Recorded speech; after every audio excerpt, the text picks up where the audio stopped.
사소한 일에도 쉽게 흥분하고 화를 내기도 하고요. 몸이 쉽게 지치고 늘 피곤을 느낄 수가 있는데요. 안녕하세요. 생기가득 한방병원 병원장 이희재입니다.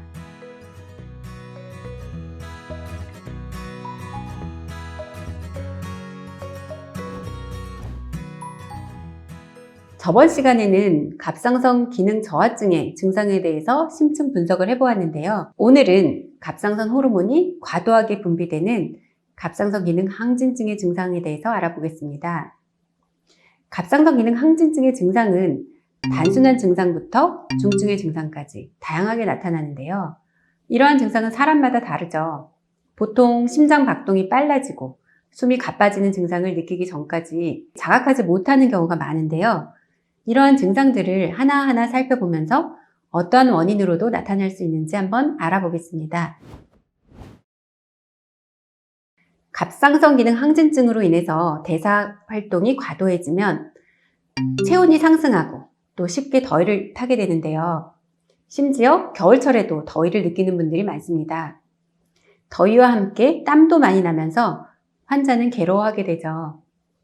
특히 여름철은 일반인도 참기가 어려운데 갑상선 기능 항진증이 있으면 정말 괴롭겠죠? 또한 땀도 많이 나면서 갈증을 쉽게 지속적으로 느끼게 되는 경우가 많습니다. 근데 만약 우리가 더위만을 생각한다면 다른 질환들도 있는데요. 대표적인 것이 여자분들이 괴로워하는 폐경기인데 증상 중에서 하나로 얼굴 쪽으로 열이 쉽게 올라오고 더위를 심하게 느끼게 되죠. 또한 살이 많이 쪄도 더위를 많이 타겠죠? 비만한 사람들이 겨울철에 땀을 흘리고 덥다고 하는 경우가 많이 있습니다. 이런 두 가지가 더 있으니까 한번 어떠한 문제인지 체크를 한번 해보아야겠죠? 유독 더위를 많이 타는데 폐경기에 들 나이는 아니라면 또 살도 많이 찌지 않았다면 갑상선 기능 항진증에 의해서 나타나는 증상이 아닌지 한 번쯤은 살펴보시는 것이 좋습니다. 과도한 대사로 인해서 몸이 쉽게 지치고 늘 피곤을 느낄 수가 있는데요. 심지어 가볍게 움직이는 일상생활에 대해서도 무척 피곤해하고요. 조금만 걸어도 숨이 차는 증상이 반복이 되죠. 그래서 모든 일상생활이 귀찮아지고 의욕도 상실하기가 쉽습니다. 갑상선 기능 저하증이 있어도 이런 피로감이 심하게 느껴지고는 하는데요. 또 다른 질환으로는 만성피로증후군, 불면증, 우울증, 감염, 빈혈, 섬유 근육통, 심장질환, 당뇨병 등이 있어도 피로감을 심하게 느끼는 경우가 많으니까 이런 부분은 한 번쯤 체크를 해보시는 것이 좋습니다.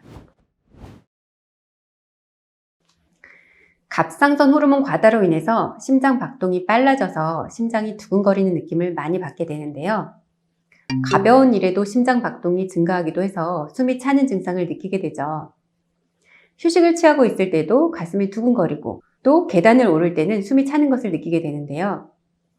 이러한 증상이 심할 때는 손이 떨리는 증상도 생길 수 있어서 가벼운 컵조차 들기 어렵게 되는 경우도 있습니다. 심장이 빨리 뛰는 것은 심장에 이상해서 기인할 수가 있으니까 이 부분은 한번 체크해 보아야 하고요. 자율신경 실조증에 의해서도 문제가 나타나고 공황장애, 저혈당증, 저산소증, 발열 등에 의해서도 심장이 빠르게 뛸 수 있으니까 이 부분도 한번 점검을 해보셔야 할 것입니다. 빠른 체내 대사로 인해서 쉽게 피곤해하고 심장 박동도 빨라지는데요. 이러한 신체적인 불안정으로 인해서 감정의 상태가 수시로 변하게 되죠. 또한 불규칙하고 빨라진 심장 박동으로 인해서 불안감을 느끼게 되고요. 이로 인해서 과민증이 생기는 경우도 있는데요. 사소한 일에도 쉽게 흥분하고 화를 내기도 하고요. 심지어 불면증이 오는 경우도 있습니다. 갑상선 기능 항진증의 문제 외에도 감정 기복을 심하게 만드는 질환이 몇 가지가 있는데요. 외상 후 스트레스 장애가 있거나 정신건강의 문제, 또 호르몬 변화, 신체 건강의 문제, 충족되지 않은 물리적인 욕구, 과도한 스트레스 등에 의해서도 감정 기복이 심하게 나타나니까 이런 부분은 한번 체크를 해보시는 것이 좋습니다. 항진증으로 인해서 대사활동이 지나치게 일어나면서 체내에서 에너지가 지속적으로 소모돼서 계속 영양분의 섭취를 요구받게 되는데요. 따라서 계속 먹으면서도 만족되지 않는 식욕을 보이게 되죠. 이러한 식욕 증가에 따라서 일반적으로 체중 증가를 염려를 하게 되지만 오히려 대사 활동의 과다로 인해서 체중은 감소하게 됩니다. 또한 전반적인 대사 항진으로 인해서 위장의 운동이 증가하기 때문에 빠른 시간에 소화가 일어나서 배변의 횟수가 늘어나고 설사도 잦아지게 되죠. 물론 많이 먹어도 살이 빠지는 질환은 이 외에도 몇 가지가 더 있는데요. 바로 대표적인 것이 당뇨병이고요. 그리고 흡수 장애를 유발하는 질환들도 이에 해당이 됩니다. 당뇨나 기타 흡수 장애에 대해서도 한 번쯤은 체크를 해보아야 할 것입니다. 갑상선 항진증이 있으면 갑상선이 항진되면서 전반적으로 갑상선이 커집니다. 겉으로 보기에 갑상선 부위가 돌출되면서 손으로 만지면 이를 느낄 수도 있는데요. 이와 같은 갑상선 종대로 인해 통증은 없지만 이물감이나 압박감을 호소하는 경우가 많습니다. 또한 커진 갑상선으로 인해서 혈류량이 증가하면서 박동을 들을 수도 있는데요. 갑상선이 커지도록 만드는 질환은 거의 없습니다. 따라서 평소와는 다르게 목 부위에 갑상선이 손으로 크게 만져진다면 우리는 갑상선 질환이 아닌지 의심을 해보아야 합니다. 그레이브스 병이 있는 환자의 약 3분의 1에서 안구 돌출 증상이 나타난다고 합니다. 사실 갑상선 질환이 걸리면 많은 사람들이 눈이 튀어나오는 이 증상을 많이 두려워하죠. 이는 얼굴에 나타나는 외모와 관련된 것이기 때문에 쉽게 인정하기도 어렵고 심리적으로도 위축되기 쉽습니다. 또한 눈이 일단 돌출이 되면 갑상선의 치료 후에도 다시 원상태로 회복되기가 어렵습니다. 특히 안구 돌출에 의해서 시력장애가 올 수도 있고요. 또 심한 경우 눈이 잘 감겨지지도 않고 사시나 복시 등 환자의 괴로움은 더더욱 커지게 되죠. 이런 안구 돌출을 만드는 다른 질환은 거의 없습니다. 눈이 많이 돌출이 된다면 이 질환을 한번 의심해 보는 것이 좋습니다. 갑상선 기능 항진증으로 나타나는 증상에는 다리에 생기는 근육마비가 있습니다. 중년 남성에서 주로 일어나는데요. 갑자기 다리 근육을 쓰지 못하게 되고 심한 경우에는 팔에도 마비감이 나타나게 됩니다. 환자들은 다리가 갑자기 마비되어서 앉았다 일어설 때 힘들어하기도 하고 계단을 오르내리기 어려워지기도 하는데요. 이를 주기성 마비라고도 합니다. 심한 운동이나 또는 과음, 과식을 한 다음에 안정을 취할 때도 나타나고요. 또한 잠을 잘 때 갑자기 다리 마비감을 호소하기도 합니다.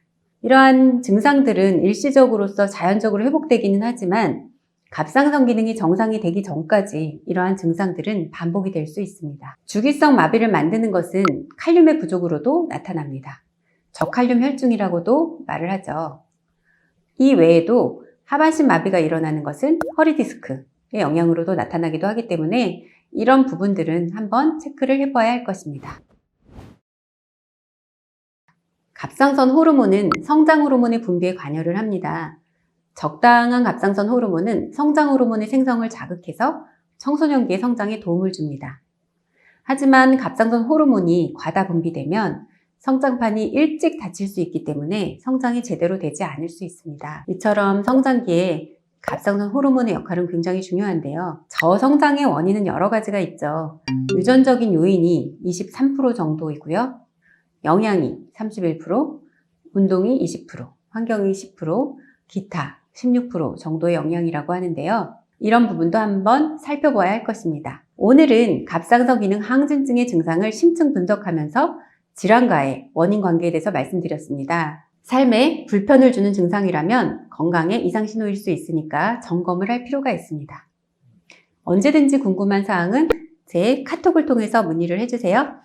제가 좀 더 꼼꼼하게 말씀드리겠습니다. 이상 갑상선 기능 항진증의 증상에 대한 심층 설명이었습니다. 여러분들 항상 건강하세요.